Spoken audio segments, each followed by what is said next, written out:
Michiganders can be a superstitious bunch. We find all sorts of reasons to explain the world around us, sometimes pulling from science, sometimes tradition, and sometimes from our imaginations. What happens when we can't readily explain our experiences? And what happens when a ghost story gets out of hand? Do these legends stem entirely from fantasy, or are people seeing things no one can truly explain? I'm Krista K. Coburn. And I'm Kay Gray. Welcome to Haunted Mitten.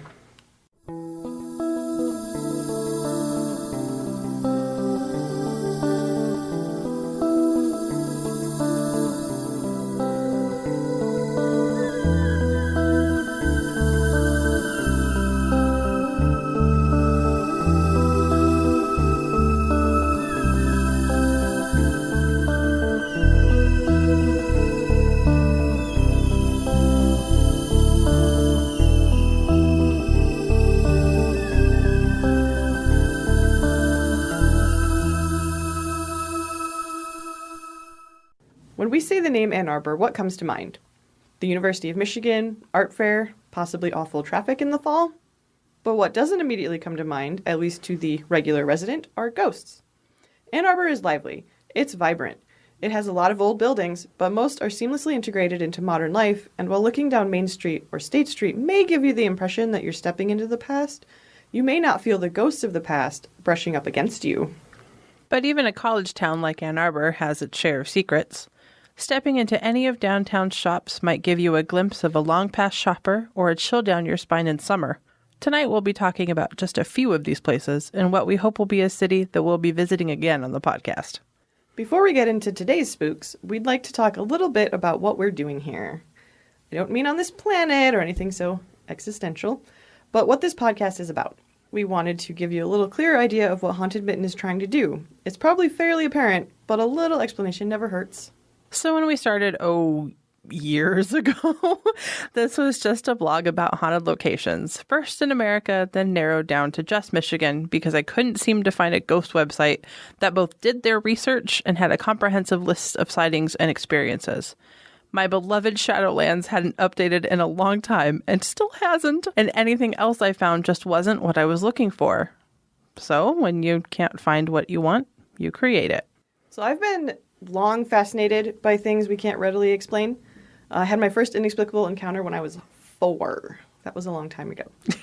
What I discovered when I started looking even casually into popular ghost stories is that a lot of them are completely made up.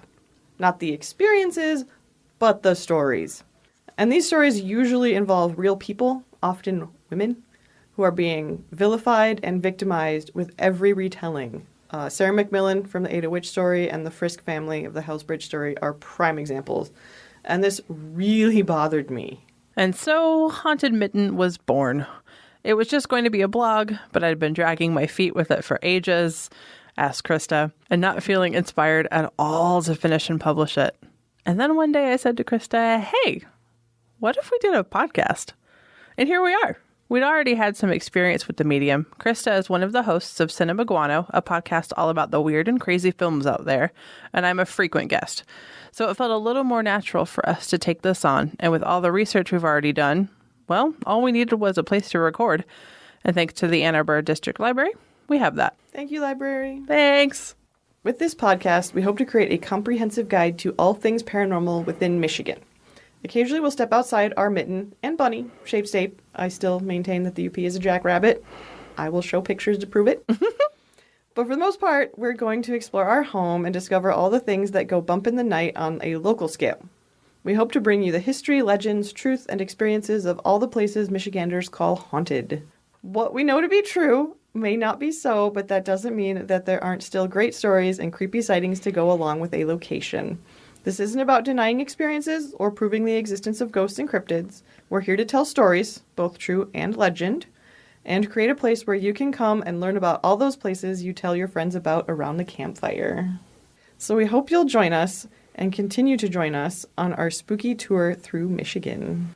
Okay, I think that's it for business. On with the show. Let's begin with a building that you may have driven by 1,000 times before, but paid little to no attention to. It sits on a stretch of Washtenaw Avenue that sees a lot of traffic, and if you're not turning into its driveway, you may not notice it as you whiz by. The Hoover Mansion sits tall on its own little hill, watching the cars and students go by below. Built in 1917 by Leander J. Hoover, owner of the Hoover Steel Ball Company, the French chateau-style mansion was sat on 24 acres and included a gazebo and a greenhouse. It boasted its own theater and ballroom. Unfortunately, Hoover wasn't able to enjoy much time in his grand mansion. He passed away in 1918 of influenza, and his family didn't stay long afterward. The house was sold in 1922 to the Kappa Sigma fraternity, and from then on exchanged a few owners. It's currently owned by University Bank. Back in the 1980s, it was Group 243 Inc., an advertising firm, and that's where a lot of the ghost sightings we came across are from. The most popular sighting seems to be of Leander Hoover himself. Old employees have said they've seen a man in 1900s dress standing on the back porch. One written account from a photo posted on Flickr described there being shadow people that felt quote-unquote dark. Other reports from the same photo talk about doors opening by themselves, lights going on and off, and more than once an unplugged copy machine decided to get some work done on its own. Unfortunately, we can't seem to find any accounts more recent than those on Flickr posted 5 or 6 years ago. So if you or anyone you know can add to this story, send us an email at contacthauntedmitten@gmail.com.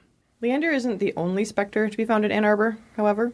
If you continue heading west and a little north, you'll come across the Gandy Dancer. It's an incredibly popular restaurant in Ann Arbor with an excellent brunch menu. But it also comes with a historic and deep past. The Gandy Dancer is nestled within the old Michigan Central Railroad Depot, built in 1886. According to an anonymous, well-respected employee, quoted in MLive, it was used as a temporary holding place for soldiers who died during World War I, where they sat until they were claimed. Those that weren't were stored in the basement. But after World War II, cars became the most popular way to travel, and the depot's business slowed to a crawl. It gained back some business in the 60s when both Kennedy and Nixon stopped there to give speeches on their whistle-stop campaigns, but it wasn't nearly as busy as it had been previously. In 1970, it was sold to Chuck Muir, and the Gandy Dancer, named after a slang term for railroad workers, was established. Chuck Muir's store might be as fascinating as the Gandy Dancers. All accounts say that he was a congenial man and he owned a lot of restaurants across multiple states. And then, in 1993, along with his wife and 2 other friends, he disappeared during bad weather while sailing from the Bahamas in a 40-foot sailboat, which is right along the edge of the Bermuda Triangle. I'm just saying. Do-do-do-do-do-do-do-do. That's nuts. When I looked that up on a map, I thought, oh my gosh, how weird. That's just as fun as the ghost stories. All of the articles about the disappearance as well, including a blog, Retro Kimmer, which I'm not sure what that is, but oh yeah, it was a very strange blog. Those were all like the mysterious disappearance of Chuck Muir. A lot of them conveniently forgot that there were 3 other people with him. He was a pretty well-known guy. It sounds like he was a pretty good businessman, owned a lot of businesses. Yeah, in multiple states. Active around town. Yeah, a lot in Florida. He did a lot here in Michigan and a lot in Florida. They all disappeared. And according to, I was reading the Retro Kimmer blog, who thinks it was a murder, by the way. Yeah. The article was entitled Murder at Sea. It's very easy to make a conspiracy out of it, but it was a very bad storm. It's just 4 people in a sailboat, no matter how big. A lot of people in articles I was reading, they weren't the only boat to be lost out there during that storm. There are other, unfortunately, missing persons from the same area, but they were still lost in the Bermuda Triangle. Yes. That's awesome. Obviously, a lot of people are lost. I mean, it's not awesome. But it is an interesting little side note that he disappeared in the Bermuda Triangle and owned this haunted building. I wonder if, we didn't go too deep into Chuck Muir and all of his other businesses, but I wonder if any of his other restaurants are haunted. Oh, they could be haunted by him. Oh, I wish this one was. Ooh. We don't have any names to go with the sightings of paranormal experiences at the Gandy Dancer. It doesn't seem like anyone wants to be officially attached to a ghost sighting, but there have been plenty of experiences reported to go around. People have seen lights turn upside down, whatever that means, and glasses fly off shelves. A well-dressed man has been seen within the restaurant as well. Maybe that is Chuck Muir. And we wonder if there aren't still some soldiers left over from World War I, too, if that story turns out to be true, which it may not be. At least we couldn't find it in any Ann Arbor history we searched through, but maybe we just missed something. That's not to say any soldiers never saw the station, alive or dead, sadly. It was the main station in this area, and plenty of soldiers said goodbye to their loved ones on their way to war. As a major place of transition, trains going in, trains going out, there could be people waiting to board or waiting for someone to arrive. Have you ever longed to be somewhere so much that you dream about being there? What if this phenomena is something like that? That's an interesting thing to bring up, because yes, I have. Yeah, I absolutely have. That's a really good point. Like, what if it's these soldiers that died, overseas on the battlefields, and they were thinking about home so strongly that somehow they manifested here, or energy is now here? I don't know. That's a really good point. Truthfully, I haven't looked too much into that side of hauntings, so I quite literally don't know. Yeah, because we really don't know what ghosts are. There's what we think ghosts are, what we say ghosts are. And we also say that there are different kinds of ghosts, residual hauntings, poltergeists, lots of different things. So yeah, I don't know. That was just an interesting thought that I had. Wanted to throw that out there for people to for sure. Yeah. Yeah, no, it's a good thought. I wish that we had names to go with the people. I'm sure that employee is very well respected, but when I only have an anonymous article in a newspaper to go on it, I don't know. I just wish we had a little bit more. But like for both of these places, I highly doubt if we had gone to University Bank that they would have told us anything about hauntings. I don't know. To be fair, we didn't try. No, it is a bank. It is in use. It just didn't seem like the kind of place that I could just walk in and be, hey, so you know any good ghost stories? It is a beautiful building, though. I like driving by it. And I wish the Gandy Dancer had a little bit more. The Gandy Dancer is on plenty of Haunted Michigan websites, but it's all the same information. Yeah, I don't know where they're getting this information. No, and that's why I want names to go along with who's talking about their experiences, because I just want to be able to either find those people or just have a little bit more concrete evidence versus, oh, people say this is haunted. People say they've seen a well-dressed man. Who's the people? Do we have any photos? Do we have any video? Does it happen repeatedly? Was it just the one time someone... Yeah, it's very vague about what actually happens. Unfortunately, yeah. But it's still cool. I still would like to go. It's a beautiful building. Yeah. It really is. If you can go, it's gorgeous. Yeah. Regardless, it's a great piece of history of Ann Arbor. It was our railroad station, and it's partially why Ann Arbor is a place and a thing, and even as big as it is now, because we have had a railroad stop. That's pretty important. On the Detroit-Chicago line. Yes. Too, specifically. Okay, so when we first started this project, even when it was going to be a blog, we started asking people, oh, hey, do you have any ghost stories? And one of our friends said, no, I don't, but there's this house. I walk by there on my way to work every morning, and it just looks haunted. And it's gorgeous. It's one of two, I think, Italianate houses in Ann Arbor. Most of them have been torn down. And Italianate is my favorite kind of architecture of the Victorian era. It's gorgeous. It's really pretty, but when you look at pictures of the house, it is pretty spooky. It's pretty spooky. And it's not the kind of Victorian we, especially in Michigan, are used to seeing. It wasn't popular for very long for some weird reason, because it's amazing. I think we typically do a lot more Georgian style around here, which is fine. Just all right. It's pretty. It's got columns, whatever. Yeah, so it's unique. It definitely stands out, especially in that area. It is the only other one I can think of is many, many blocks away, actually near the library. It's the Indian restaurant. So it is called the Peter Brehm House, Brehm. And the legend attached to it that our friend had heard was that it was haunted by someone who had died in the house, and that a skeleton had been found in the house when they were renovating it. They found it in a trunk or something. So, of course, that thinks, oh, hidden murder. Someone was murdered and stashed in the house, and now they haunt it. No. Just flat out, no. This is another one where I'm going to say, no, the urban legend is just that. It's a myth. I did consult with the Ann Arbor District Library. They have an option called Ask Us or Contact Us. And you can ask pretty much any question. They'll research it for you. But it's really great if you want to know anything about history. Old news is another option. So what the librarian found for me, I believe this was Elizabeth. Thank you, Elizabeth. She consulted with a local historian who actually wrote an article about the house. They didn't find any evidence that the renovation uncovered anything. Nothing, no articles about a skeleton being found. Peter Brehm, however, did kill himself in the house. His story is pretty fascinating. He was one of the first brewers in Ann Arbor. And no one really knows why he killed himself, but he shot himself on, I believe it's the second floor. So if it's haunted, it has a tragic past. It could be. Now, it used to be an Oddfellows Lodge for a time. And I will say, Oddfellows Lodges, when people renovate them now, because there aren't very many left, they have been finding skeletons. They use skeletons in their, I don't know if it's their initiation ceremony or their ascendant ceremony, but they do use skeletons. A lot of secret societies have a history of that. And a lot of the skeletons were, in fact, real skeletons. Some were fake, but some were they really were real. But yeah, the Oddfellows did use skeletons in their ceremonies, and occasionally people do find them when they buy the house and they're renovating. And they do find them in closets or trunks or where have you. I guess wherever you would stash a skeleton. Wherever they fit.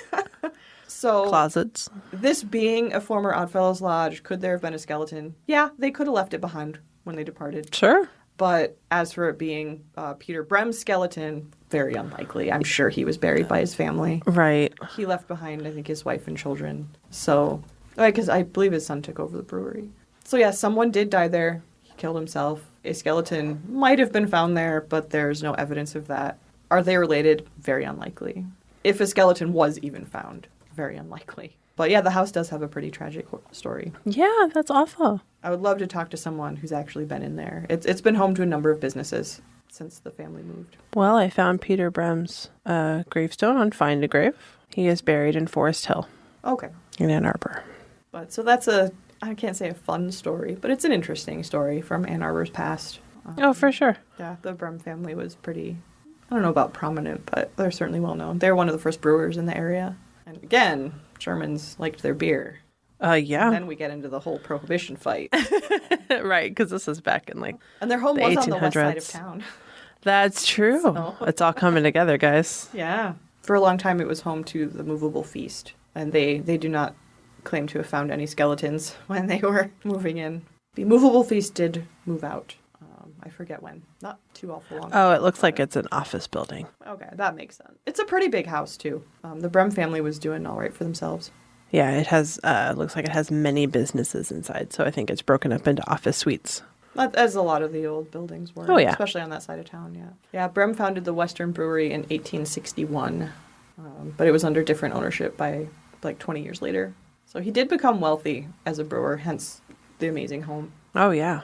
But I don't know if he suffered from depression. There was no hint of scandal was ever found, just that he shot himself in the forehead with a pistol. Pretty tragic. But he is definitely buried in Ann Arbor, so his skeleton Yes, they did not find his skeleton. was not. It's a fun little urban legend, and while no evidence could be found of a skeleton having been found in the house, knowing that it was an Oddfellows Lodge, I'm not going to rule it out. No, it's a distinct possibility, and that's good enough for me. Yeah, you can Google this. Just a few years ago, I think somebody in Portland found one. So, yeah, it happens. It was a thing. It was a big thing. Because the Oddfellows, by far, were not the only ones to use a skeleton in their secret ceremonies. It was the Harvard group. I think they did, too. Fraternities were fond of it. Silly fraternities. It was a thing. Having skeletons around, using them in your secret doings, that was a thing. It was a very popular thing. So, yeah, I'm not going to rule out the possibility that a skeleton was found, but I don't think it was nefarious. I think it was probably the Oddfellows just being lazy and not picking up after themselves when they left. Darn you, Oddfellows. Yeah, or they were just like, haha, this will be funny. Right. I think it's more like, oh, we have no use for this. Yeah. You know what would be really funny? Something I would do. Yeah, absolutely. And what I did want to mention, because whenever I mention Haunted Ann Arbor, people immediately jump to the Dixboro Ghost, but that is actually outside the boundaries of Ann Arbor, so that will be a future episode. And probably one almost devoted to itself. Yes, that There's is a lot. Yeah, that's an incredible story. Yeah, so if you're wondering why we haven't included it, it's because it's coming, but it deserves more than being tacked on to the end of one of the Ann Arbor episodes, because it's, one, not in Ann Arbor, and two, deserves its own. Oh yeah, that one, we can go so in depth with that one. It's fantastic. And I think we will. I'm excited to get to this next one. We have lots to talk about. You might not be surprised by it, even if it hasn't been on any ghost websites and isn't on everyone's top list for haunted locations in Michigan.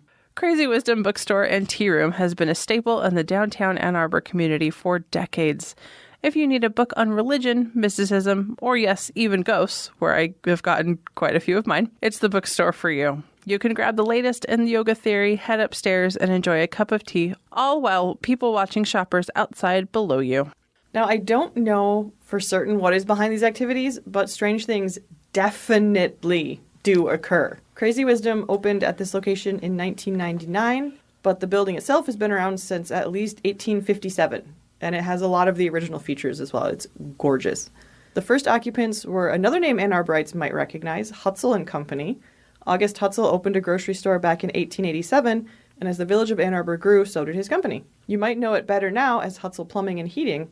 It's amazing that they've been going strong for so long. This is wonderful. It really is. And Hutzel comes to our museum to do work and things like that. And It didn't dawn on me that it was even like an Ann Arbor company until you did the research and we're talking about it. And I was like, wait a minute, I know that name. Wait a minute. I just said hi to one of their employees. Yeah. If you see like their vans or trucks were driving around, it's like, oh my gosh, that's fantastic that they're still going. And that they've adapted considerably. Yeah. Starting out as a grocery store, now they're a plumbing company. That's fantastic. Their story is pretty fascinating too. We won't go into it because we're talking about ghosts, but we did about the building. But yeah. We did research on them too, and it's cool to just have them around since 1857. Yeah. That's nuts. That's such a long time. There are rumors that the upstairs of Crazy Wisdom was a speakeasy during Prohibition, but we're not able to corroborate the stories with any hard evidence. Although that doesn't necessarily mean that it wasn't a speakeasy, as half the point was for it to be hidden, but there's nothing substantial to prove it. In the 50s, the building was a Singer, we assume a sewing store of some kind, although there's not much information on that either. And then, all the way in 1999, Crazy Wisdom moved in from their location on 4th Avenue. Since then, it's been a staple bookstore in the community, possibly for more than just its corporeal residents. We were eager to get to this one because we have some personal experience with the store, and that includes its resident ghosts. Oh, absolutely. Do I ever have personal experience with Crazy Wisdom? Krista, take it away. So I currently am a staff writer and editor for the Crazy Wisdom Journal. So I'm still associated with them. But I worked in the building for 5 to 6 years, and I'm still there fairly often. I know this place pretty well. Yes. So some of the things that happened just while I was there, the most famous one, the first story, actually after I started, I was told about the water taps in the tea room, and I started in 2012, so this is pretty recently. Longtime employees up there told me about this, and they experienced it frequently. It was very annoying. So overnight, while no one is there, the water taps would turn on full blast. Or almost full blast. And the explanation we were given was like, well, they're loose taps. So maybe trucks driving by outside has loosened them, they've turned on. And I thought, well, that's weird, but I hadn't experienced it, so I just thought, okay, well, it's whatever. And then one night, I was the last one to leave, and we do a walk around when you close, you make sure everything's, working or closed off, lights are turned off. And one of the things they specifically mentioned was, check the water taps, make sure they're off. They were off. I was the first person in the building the next day.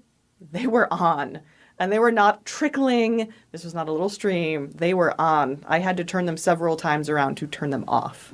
So I finally experienced the water taps, and it was to the point where the water bill was high. I mean, these are taps going almost full blast for hours until they're discovered.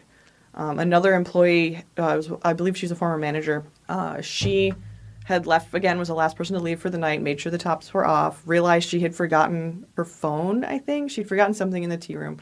So she came back at about 1 o'clock in the morning, and the taps were on. And she was so mad. Right, because this isn't like, I'm sure some people would find that, very scary. These taps are a supposed ghost or whatever, but when you work there, that's just the most annoying thing on the planet. It was, and they were getting in trouble, like, guys, be sure you turn the water taps off. And they were checking them. We all checked them. We all made sure the damn things were off. But no, they would turn on. And it was expensive and it's wasteful. It's extremely wasteful. Thanks a lot, ghosts. Yeah, so that was an ongoing thing. That was the first story I was told when starting there, was these water taps. And I did experience that for myself. And I was not scared. I was I was really ticked off Yeah. when I discovered that. Of course. It's wasting water. I was like, really? Come on now. You got to stop doing this. Did they listen? No. Dang it. No, they did not. As far as I know, that's still happening. And they had multiple plumbers in. Why is this happening? Why is this happening? And all they could say is, well, they're loose. Well, tighten them. I mean, that's why we called you in. It was so ridiculous. So yeah, the stupid water taps. And probably a lot of former, current, maybe tea room employees will go, oh my God, yes. And my first experience, however, was not the water taps, my actual experience. It was, I think, a few weeks into the job, and I was on the second floor shelving books. At close, we just, tidying up and things. And the tea room person was finished with their tasks, so they asked if they could go, if I was okay with closing by myself or closing up by myself. And I said, yeah, that's fine. The building never really spooked me out, at least not up to this point. At least not a few weeks into the job. Yeah, we'll get there. So I said that I would turn off the lights and, close down the second floor for them. I wasn't worried. But then as soon as they were gone, I started to feel this kind of weirdness in the air that wasn't there before. I guess like a presence kind of. It was like the whole atmosphere shifted. And I felt almost like it was like electrical or something. It was really strange, but I kind of brushed it off. I was just like, oh, it was weird. Whatever. Keep shelving books. But it was like this heavy kind of feeling on my skin. It was very tingly. And then I noticed as I looked over that the lights in the tea room were flickering. It was over the front counter. They have these sort of antique chandeliers, and sconces along the back wall. And I thought, well, that's odd. But this building is old. I thought maybe it's old wiring. I don't know. I didn't really know. I just thought it was strange. So I just turned off the lights, went home like normal. And then the next day I came in and I asked the tea room manager, hey, are the lights in the tea room known to flicker? And he gave me this really weird look and was like, no. Crazy person. Yeah, what's wrong with you? I was crazy. I was like, new girl. I said, well, they were last night. So yeah, the lights are not known to flicker, but they were definitely flickering. And it was just those lights. It wasn't the lights outside. It wasn't any of the street lights. Nothing. It was just those lights. And the lights downstairs were fine. On the main floor and in the basement, they were not flickering. It was just the sconces behind the tea room counter and then the lights over the counter. Weird. Very weird. That was my first kind of, oh, my goodness.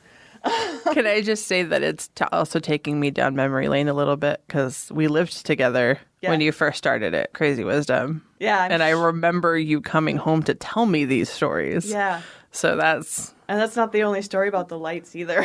No, I know.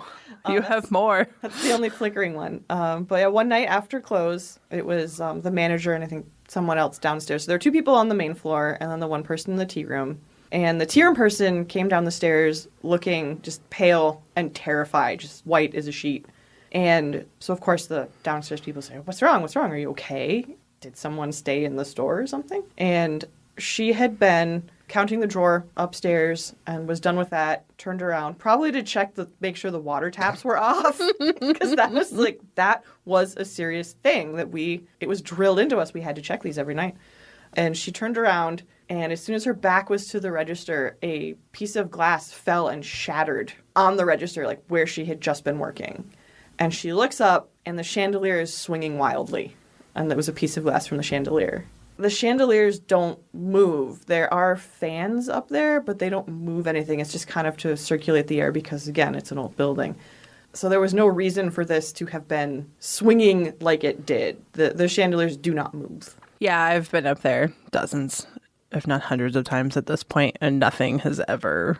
Yeah, they're light fixtures. They don't move. They're not supposed to move. No. This isn't California and earthquakes. And it was the only one moving. The other chandeliers were not moving. It was just that one. Yeah. And the way that the glasses fit into the fixture, it's fit into the fixture. You have to pull it out. They're not just going to fall. It was very strange. And she was incredibly spooked. Whatever that was, it was strange for that to happen. And often the lights in the basement would stop working. And that was another one we'd have people come in and look at, and they would go, I don't know.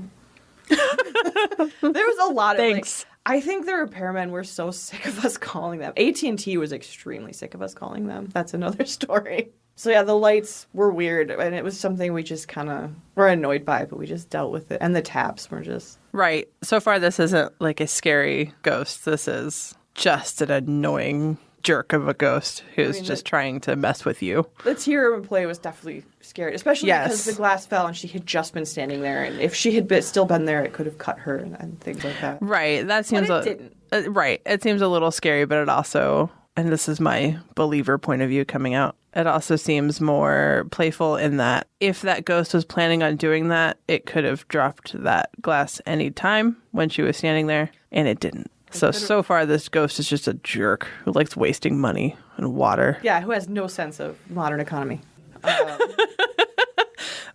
Brush up on your economics, ghost. Yeah, jeez. So books jumping off the shelves are pretty common. I imagine a lot of bookstores will I feel like stories about that's that. a regular bookstore haunting. Yeah. So I had a customer once who came in and she asked if we had a particular book. We didn't have that book. And she said, oh, well, it's okay. I'll just go and one will jump off the shelf at me and that'll be what I need. And I said, I'm sorry, what? I kind of knew what she meant, but I wasn't sure how metaphorical she meant it. From customers in that store? No, who knows? Right. And she meant it very literally. She said, no, I often come in the store. I don't know what I'm looking for. So I just kind of, browse. And she said, eventually a book will fall off the shelf at my feet and I pick it up and sure enough, that's exactly what I was looking for and didn't know kind of thing. So she actually used this as part of her shopping technique. I want to use that. That's amazing. So yeah, try going into Crazy Wisdom and telling the store, hey store, what do I need? What book do I need to read? And see if a book jumps off the shelf. I'm going to walk in and the manager who knows me is going to just look at me like I'm crazy when I say this out loud to the ghosts in the store. I don't know, because she does know you. That's true. Good point. And I don't know if she's had experience in the store, but she has had her own experience. That's a good point. So that's one story of ghosts jumping off the shelves. Another one was there was an employee, again, shelving stray books upstairs after close, and a few fell off the shelf next to her. And she looked down, and they were, I believe, Edgar Cayce books, which is kind of funny because it was him. But yeah, they were books that did not belong upstairs. They belonged on the main floor. And she felt as if the store was telling her, like helping her, hey, these books belong downstairs. But it also, she was a little creeped out by it, too, because she was like, I didn't need you to tell me that. Right. I didn't ask for help. So while not a particularly scary thing, it was, again, maybe being helpful. I mean, there's a definite presence in the store. Right. Whether that is like the store itself, kind of the energy that the store creates. Was it genus loci? I can't remember the Latin term. But the spirit of a place. Yes. It could be that. I don't know. Books jumping off the shelves being helpful. But this one is my favorite. I was here for this one. Again, this was glorious. This is my favorite story, I think. So I was working one night with another employee who, I believe earlier we had been talking with a patron or someone and saying that she emphatically said, I do not believe in ghosts. I do not believe in God. I don't believe in anything. Which is interesting how she worked there. But she's very emphatic. I do not believe in ghosts. I do not believe in the afterlife. When you're dead, you're dead. That's it. So later, when we were closing, and it was just the two of us on the main floor and one person in the tea room, she went to the back of the store to put some books away. And while she was back there, a book jumped off the shelf. And a few minutes, she comes up to me. I was doing the register. I was up front. All I know is she goes to the back of the store, and a minute later, she comes up, like, stiff walking. She's white as a sheet, terrified. So terrified, she can't walk properly. Wow. And I look at her, I'm like, what's wrong? And she goes, go to the back of the store. I'm like, oh, is somebody back there? Because we'd have problems. Sometimes people don't want to leave. She said, go to the back of the store. There's a book on the floor. Look at it. And I'm like, okay, whatever, weirdo. And I'm kind of laughing at her, and she goes, go to the back of the store. And, like, she is very serious. I'm like, okay, fine. I'll go to the back. I'll look at the book. I'm like, what book is it? She's like, just go. Okay. So I go back there. There's a book on the floor. I pick it up. It's Ann Arbor Area Ghosts by Mimi Updergrowth. And she had not been near that shelf. She had been on a perpendicular shelf and heard it flop and turned around and saw what it was and was terrified it came up front. Oh, my gosh. And she would not go to the back of the store again, I think, until she left. She was really spooked. Oh, my goodness. I thought it was hilarious. I was like, good show. Right. when you don't have that fear and you already kind of have that belief, this is funny. Yeah. When you don't have that belief, you are staunchly against that belief. Yeah, you've never experienced it. That's terrifying. Yeah, to go from, I don't believe in ghosts, and then literally a book of ghosts falls off the shelf behind you as if mocking you. It was really funny. We're here. Yeah, so that's a good one. And then another time. There's more. Yeah, so we didn't rush through the other two on purpose. There's not a lot there, but we did really want to get to this one just because of the personal experiences. Yes. And also people who work in the store and the owners of the store find it very interesting. Yes. They're not like, oh, this place isn't haunted. They're just like, wow, really? You guys experience stuff? This is cool. We should keep a logbook. Right. The owner, he just thinks it's utterly fascinating. Yeah. I've talked to him several times about it. So another night I was there with a different coworker. Same night, I think, actually, but different coworker. Or same night of the week, I should say. We had a guy, I remember it so clearly. He came hurrying down the stairs, like this man was on a mission kind of thing. He came hurrying down the stairs and just like ran out the front door. And my coworker and I kind of looked at each other and we were like, okay, that was weird. And then a moment later, a woman comes down and she's a woman that we know. She sometimes has done work in the store. Funnily enough, I know her from a previous job. And she says, oh, did a man just leave? And we said, was he in a hurry? And she said, oh, probably. And we said, yeah, he's outside. And she's like, oh, okay, that's I think it was her fiance. And so she tells us this story. Well, we were sitting upstairs in the community room, which is a room in the back that people can rent out for different events. A friend of ours rented it out for a book release party. But if there isn't an event going on, people can go and sit and have tea and hang out and whatever. So they were in there having tea when they heard a growl, like an animal growl. Mm-hmm. And they look around thinking like, well, gosh, what was that? And he's kind of spooked a little bit because obviously that's not what they're expecting to hear. But she's going, oh, well, maybe there's an animal in here. There's an escape stairs outside. And animals have been found on the stairs outside the window. But they're looking around, they don't see anything. And she's really looking. And he's just freaked out. And it's like, I don't like that. That sounded like angry. And he was not a believer. She is a believer. He is not a believer. Mm-hmm.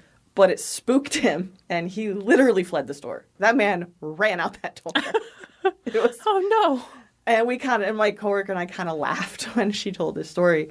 And she said, I think maybe there's a spirit or something upstairs. I don't know. Do you want to come with me and see if you can find the source of this growl? So I did. I went upstairs with her and she pointed out the corner. There was nothing there. We looked on the fire escape. Nothing there. Nothing. I mean, there's absolutely nothing. So I went back downstairs and my coworker said, oh, did it come from this corner? And I said, yeah, that was the corner it came from.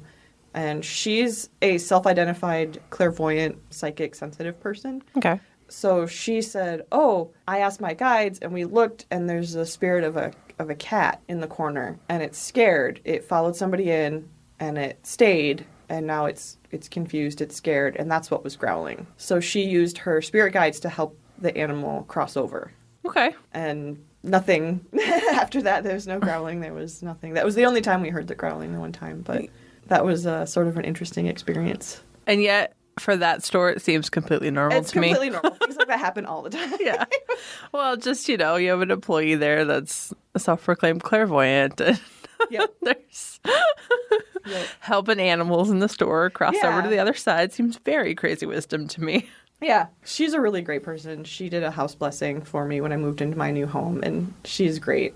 So it was totally... It just seemed like a normal Friday night. It honestly did. It does. It really did. There's also the giggling in the basement. Yeah, I don't like that one. That's the one I don't like. And these things happen to me, and I'm just like, huh. It sounds scary, and sometimes when I think about it, I think, gosh, I should have been scared. But I really wasn't at all. I didn't feel threatened. But one night I was in the basement by myself. There was one other person in the building, but she was on the top floor. So she was 2 stories above me. I was at the elevator, and the elevator is old. I believe I was told it's vintage from the 1920s. So it's old. It's old. It's not fun to be in. It's an actual door that you open, and then there's an accordion door, and yeah, it's old. Some of you may be familiar with this kind of elevator. Many of you probably are not. It's that old. So I had the door open.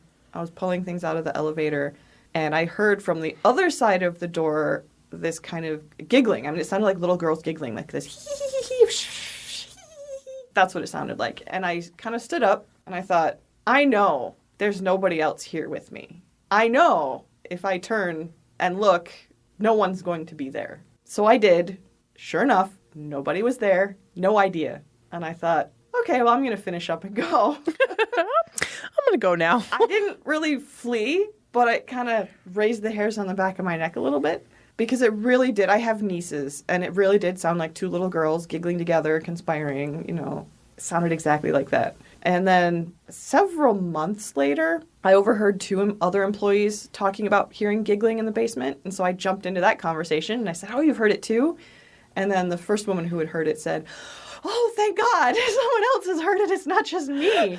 And then the third employee's like, what are you guys talking about? And then when I posted on Facebook that I wasn't the only one that had heard the giggling, other people responded and said, oh, no, you're definitely not former employees. They said they had heard it too. So, I don't know. No, that's the one that gets me. I don't like disembodied children's voices. I can do without.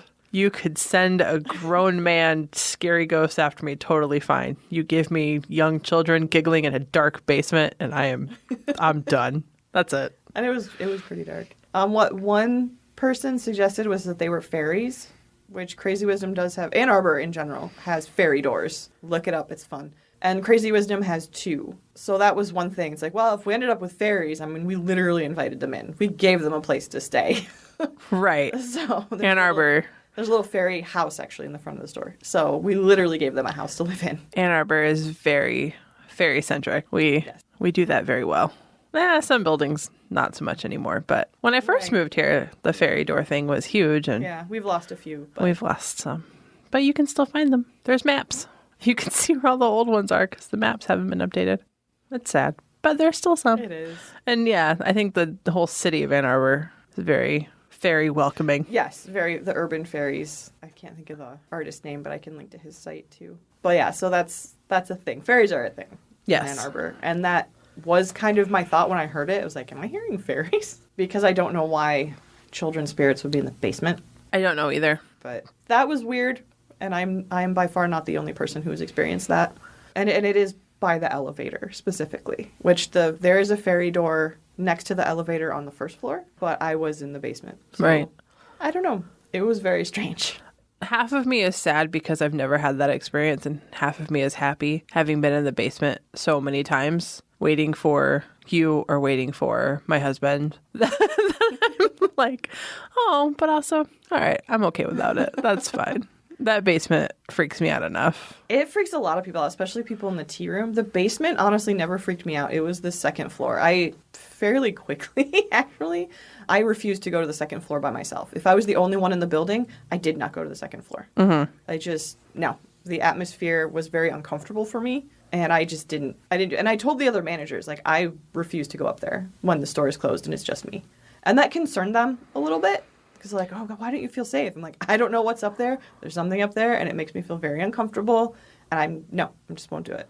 I will do it before the tea room person leaves, but I will not be up there by myself. I still, to this day, nope, not doing it. Yeah, that is very concerning, especially if you're the manager or the owner, though. Yeah, like, why won't go up there? Yeah, why are my employees afraid of their place of employment? Yeah, but the fairy voices or the little girl voices were not the only voices that I heard there. Again, none of this frightened me. They really didn't. But on the main floor, in the front, I was tidying the shelves, whatever. I was facing the shelf, and I heard a woman behind me say, excuse me, as you do when you want a salesperson's attention. And so I turned around, ready, the words on my lips, oh, how can I help you?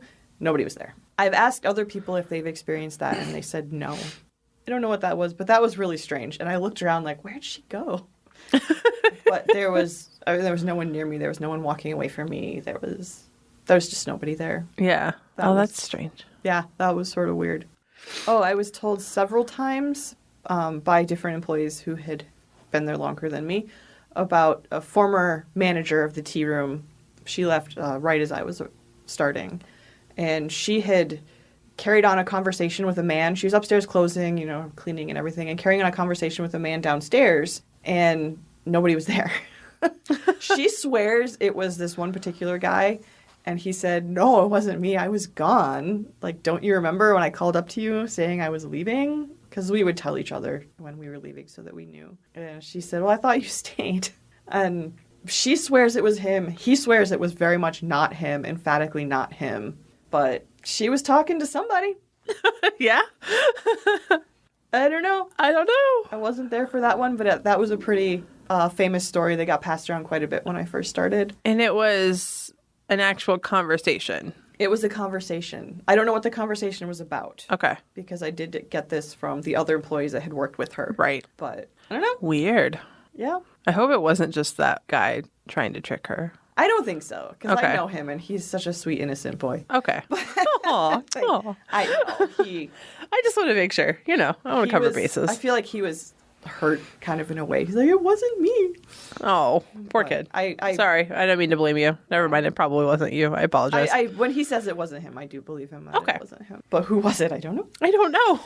There was also, again, an employee on the second floor one night, and she was doing a smoke cleanse of the building with sage and things. And she suddenly heard a man yelling from the main floor. And she was the only person in the building when she did this. There was nobody else there. And thinking maybe it was the owner had come in and was upset for some reason, she went rushing downstairs to say, like, oh, no, it's just me. It's okay. And nobody was there. Oh, great. But she did encounter at the bottom of the stairs, like, this overpowering, terrible smell. She said, like, an unwashed body or something. It was this horrible smell from the base of the stairs. And that's where she had heard the yelling, was from the bottom of the stairs. And the smell was there just for a moment, and then it was gone. Wonder if that was the same guy. Yeah. So these are two stories about a man talking, being upset. And then we thought, well, maybe the spirit is upset that you were trying to cleanse him. Maybe. Like, I don't know. There's still more. We're not even done. I do find it weird because the store gets smudged or cleansed often, right? Yeah, every morning. That's part of the opening routine. It's really calm and peaceful. I actually really like doing it. Yeah. But not the upstairs, usually. That's up to the discretion of the tea room. Oh, okay. Because I'm the main like... floor does. And that's why I feel like a lot of the things I've experienced have been on the second floor and in the basement. Except for this woman's voice and then the book jumping off the shelf. I never felt uncomfortable on the main floor or in the basement, honestly. No, I find Floor. I find it strange, though, that you would cleanse the building, at least part of the building, every morning. And yet there's a lot going on. There's a lot going on. A lot of people have had, including you, have had a lot of experiences. Well, and it's not like we're trying to banish positive things or neutral things. It's specifically kind of cleansing out the negative energy, starting fresh, a new day kind That's of thing. true. Which was I think it's a really beautiful ritual to start the day that way. Kind of starting new, fresh attitude. Let's get this thing going. Whatever's going on with you, put it to bed. Right. Like, yeah, I always thought that was a really beautiful way of opening. I do too. I like that. It sets you up for a good day. Whether or not that good day stays, who knows? Right. But at least you start off that way. Yeah, it's just you take a moment, you kind of walk around and just be quiet. And like, it's just, yeah, it's really, some people say prayer, some people chant, some people are just silent. I was usually silent. Yeah, it was just really nice. That sounds nice. But apparently didn't stop this guy from yelling. Being upset about something. Something, yeah. Maybe he felt like he was being chased away and he was yelling at her. I don't know. It was really interesting. Yeah. Oh, yeah. This was after I left. It might have been before the store opened. I can't remember now. But I was, again, only person in the building. And something whispered my name. But I had been gone a while. I had left working there full time, and now I do sub shifts and I work with the journal and stuff. So I don't actually work in the store very often. Certainly not like I used to. And I was back for the first time in a while, and it was, yeah, something whispered my name. And it didn't feel threatening or anything. I just thought, oh, great, it knows my name. Fantastic. Wonderful. But it may have been just, oh, she's back. Like, maybe it liked me. I did work there longer than a lot of people. Like, 'cause like a lot of places in Ann Arbor, they hire students who are kind of transient. And I was there for over 5 years, so. And I was full-time for a while, too, so. I don't know. It did have a chance to learn all about you. It did. It really did. And even before that, I would go to the tea room to write before they hired me, so. I spent a lot of time there. I don't know if it was kind of welcoming me back or what, but it was very strange that, yeah, I heard something whisper my name, and my first thought was, oh, great. I don't know how I feel about it knowing my name. Well, and it's not a name around here. It's not a super uncommon name, but it's also not, on the grand scheme of things, a common name. So it's weird that it would be Yeah, that I would hear. your name. Your name exactly. But again, like, not scary. No. Really not scary at all. A lot of times when I was on the main floor, I would hear footsteps on the second floor. As soon as the tier in person said, hey, I'm out for the night, they turned off the lights, they left, it was just me. Within a couple of minutes, I would start hearing walking. And I've worked on the main floor. I know what footsteps sound like on the second floor. Right, especially in that building. It's very distinct. It's very distinct. It's an old building. They're the original floors, by the way. They're gorgeous. Mm-hmm. They've been restored. A lot of architect geeks come in and geek out over the floors. They look up and they're like, oh my God, it's the original ceiling because they don't make it like that anymore. And they just go off into a little technobabble, and it's phenomenal to see. I love that. So it's an old building. It makes noise. But if nothing's up there, you don't really hear a lot of noise. It's a very stable building. They did a wonderful job restoring it. And then a few minutes of tier in person leaving, I would start hearing like someone just walking back and forth above me. And it was really annoying. It didn't scare me. They stayed above me. And in fact, might have been the same time as when I heard it say my name or not. But it was a night when I was closing by myself. I had been gone for a while and I came back doing a sub shift, and I started hearing the walking, and I looked up and I said, really? And they stopped. So you can talk back to the store. I was not afraid. I was very comfortable in that store. I'm still very comfortable in that store. Oh, yeah. It almost feels like a second home because I was there for a while. And I met a lot of really important people in my life there. That's true. So here we get to the phones. I believe I mentioned this earlier. AT&T hates us. Yes. So the phones would sometimes ring, and there's no one there. And that does happen sometimes to people. I mean, I don't think it ever happened to me growing up, but I've been told sometimes that will happen with phones. I just raised my hand as if other people listening to this could hear me. Sorry, I get wrapped up in our conversation, and I'm like, oh, that's right. We're recording a podcast that's audio only. I raised my hand because growing up, that happened a lot. And my mom liked to call anything that happened like that Mr. Nobody. Oh, but yep. Doors opened in our house a lot. I grew up in a haunted house. I totally did. Doors opened in our house a lot, and then often the phone would ring, and it would just be dead on the other side. So yeah, I'm very familiar. That never happened. I've lived in 3 different houses growing up, and then as an adult, I've lived in several houses, and now we don't have landlines. But when I did have landlines, that never happened to me ever. Yeah, it was a common occurrence at our house. We set up the answering machine. For that reason? For that, just so we would stop being annoyed by having to pick up the phone all the time. Yeah, it got really annoying. Yeah. It happens so frequently there. And that's never happened at any other shop I've had either. But that happened fairly frequently. It seems to kind of go on for a while, like a couple weeks, and then it stops. There's also, it would make this horrific noise, like screaming. Like, it was so loud. It's so obnoxious.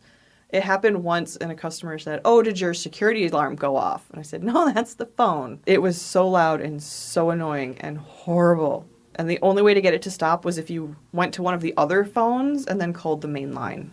And then the noise would stop and it would ring. And I don't know who figured that out, but someone figured out that was how to make it stop. That's so strange. Oh, it's awful. It was so awful. You could pick up the phone and it didn't matter. It would still make that horrible noise. You could unplug the phone, and it would still make the horrible noise. It was terrible. And we called AT&T out several times to have them look at that. And all they said was, well, it's an old phone. It's an office phone. What are you talking about? No. And I said, well, do old phones typically do this? And they said, well, no. Well, then why does this one? If they don't do it, then why does this one? I feel like they may have stopped coming out because we called them so many times to fix it, and they were completely mystified by this. And it would eventually just stop. It would do it for like a few weeks or whatever, and then it would just stop. And then it would start doing it again. You know, maybe after we'd all quieted down and forgotten about it, it'd start doing it again. After we've all forgotten. Yeah, it was terrible. Oh my goodness. And AT&T was just like, eh. Their solution was, well, it's an old phone. And we switched out the phone because we had others lying around. We switched out the phone. It didn't matter. Still did it. Take that, AT&T. Yeah. It's not their fault. They don't know what's happening. It's never happened. Yeah, I mean, they did their best. Right. They did their best for us. I'm not blaming AT&T. I don't believe it was their fault. Right. But, yeah, it was just like the water taps. It was shrug. I don't know what's happening. So, yeah, there's just weird stuff. And I mean, you could try arguing, well, it's an old building, but, I mean, I've been in several old buildings in my life, and I feel like some of these are just, they're kind of unique. I agree. I think At the extreme, I think I could say that, well, the footsteps might be the building settling. But having grown up in an old building, that's not what that sounds like. Yeah, because the building does make noise. It is old. I know what the creaking sounds like. There's creaking, and then there's footsteps, and they're different. And obviously, I heard people walking above me all day long. Right. Yeah, it was different. It wasn't just the normal creaks and groans that the building does, because it certainly does have noises. And I know one person said that she had seen the outline, I guess, of a man pass through the wall in the basement. And one employee says that the ghost of a previous owner, one of the first owners, haunts the second floor from when it was a speakeasy, which that is located in what was the German side of town. And the Germans were extremely reluctant to give up their beer and their ciders during Prohibition. Yeah. And Ann Arbor tried to be... They got early on that Prohibition train. They started early. There was a big fight between like the Germans and the Yanks is kind of what they called them. And the Germans were like, no, you will take my cider from my cold dead hands, my friend. Pretty much. So there was a lot of more activity in Prohibition on this side of town. So could it have been a speakeasy? Yeah, absolutely, 100%. It could have been. Is there actual documented evidence of that? Not that I can find. No. But it very easily could be. It might not be documented, it being a speakeasy. So, what is that, like 2 blocks away, there is the Blind Pig. So, hey, also on the German side of town. Oh, yeah. Back then it was. Right. Now we are the everything side of town. Pretty much. There is, Heidelberg. Yeah. German restaurants there. It's like 2 blocks down. And then a block behind, I think, is Old German. I think is what it's called, the beer keller. I don't know. It's a really neat space. I've heard that, I think, is supposed to be haunted too, but I'd have to look that up. But, I mean, the Purple Gang was active in this area. Yeah, a lot of crazy stuff went down at that time. It's really fun. There's so much history on that. It's so fun to read. I love it. And then a lot of it we're going to be getting into eventually. But I didn't want to get Crazy Wisdom over with, but I wanted to get to it early. Yeah, because there's so much. There's so much, and you just have a lot of good stuff to say about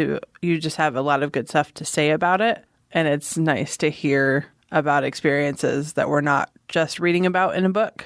Yeah. I mean, this is probably the first time you'll ever read or hear about Crazy Wisdom being haunted. Yeah.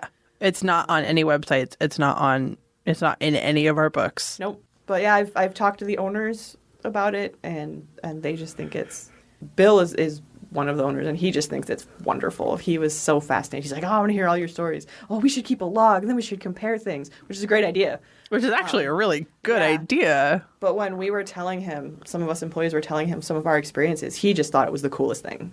He thought it was great. I don't know if he would let us investigate, maybe. Oh, I hope so. But yeah, he's really into history. He loves having a historical building. He loves having all of the history. He has an old picture of the building framed in his office from, I think it's 100 years ago. And that's by far from the first. There used to be a book. The Ann Arbor Library very likely has it. Old pictures of Ann Arbor. And there's one from the 1880s, I think. The oldest picture I've seen was from 1865. I do not know what book that's in. I haven't found it. They used to sell it at Crazy Wisdom, but they don't anymore, and I haven't found it at the library. I also can't remember the title, so that may be why I can't find it at the library. Is it one of the ones that we were looking through when we were going to make the ghost tour? No. Oh, okay. It wasn't. Then I have no idea. It was probably a local production, I guess. Fair. That's fair. Because there's a lot of that, too. There's a lot of publishing in Ann Arbor. It's great. Oh, it's awesome. But yeah, that's Crazy Wisdom. If anyone has any experiences, I would love to hear them. I would love to share them with the staff. Yes, absolutely. I think the staff would really like hearing about them. It's not just you guys. Yeah. And other than those couple times of people being really spooked, I mean, the tea room person that had the glass almost fall on her, she certainly didn't leave because of that. Right. And then the one who had the book fall, she didn't leave because of that. She did refuse to go back there at close. Like, she took over the register from that point on. She's like, I'm not cleaning up the store after this. I'll do the money. You do everything else. And I was fine with that. But sounds she fine. didn't leave. Right. She wasn't scared enough to think, gosh, I can never come back here again. Yeah, so even when things sound scary, you'd be surprised how you react in the moment. That's very true. Like, you hear monstrous growling, and you're just like, where'd that come from? Lift up the couch cushions. Oh, must be a squirrel. Yeah. Raccoon, maybe. Yeah. No, it's a monster. Leave. Get out. It was a cat. It was, okay. Apparently. That's what she said. It was a cat spirit, and it was scared, and that's why it was growling. We will have multiple Ann Arbor episodes. Yeah, this is the tip of the iceberg, I think. I feel like there's not a ton written down or online about Ann Arbor. There's a few places that get mentioned all the time. And then I feel there are probably a ton of places out there, like Crazy Wisdom, that have stuff going on, but they're just not advertised that way. Right. And I can't wait to find those because that's what I want to find. Yes. So we have a lot more. All right. Well, there's more to Ann Arbor than just these, of course, but we think this is a very good start. We're going to come back to A2 a little later. For now, we'll leave it there with a few places you can visit and see for yourself. Check out Crazy Wisdom. Support your local bookstore and local tea room. We're excited to keep gathering information on Ann Arbor. It's a fascinating city with a lot of history and more spooks than we originally thought. So thank you for listening. Anything socially medially you'd like to share? Don't forget to follow us on Twitter, Facebook, and Instagram at Haunted Mitten. Yay! We have a website now. It is hauntedmittenpodcast.weebly.com. We are a grassroots organization, people. We don't have the money for domain names yet.